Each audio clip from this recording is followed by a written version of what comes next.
Sashimi de piau. Tiramos o filé.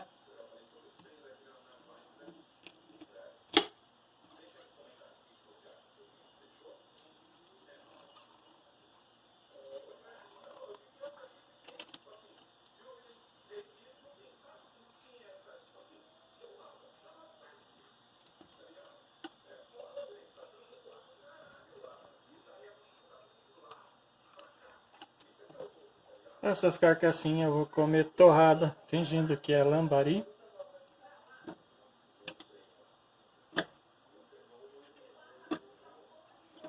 Corte bem fino.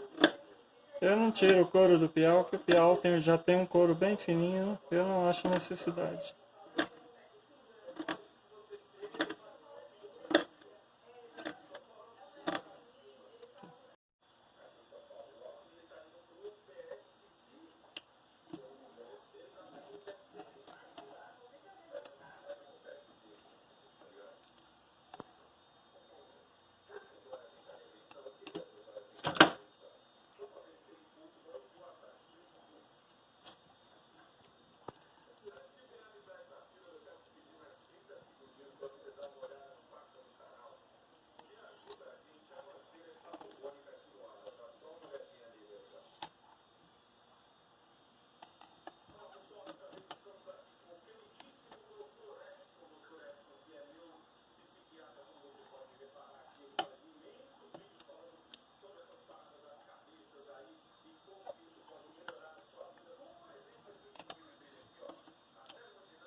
E leva para a geladeira. Depois de 1 hora na geladeira, absorveu bem o limão, sobrou um excesso. Isso aqui a gente espreme, retira o excesso.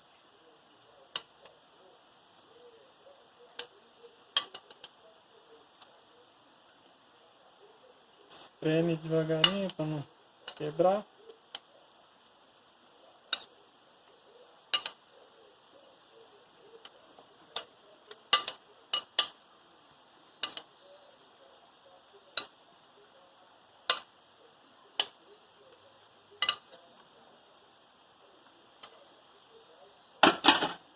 E entramos com o shoyu.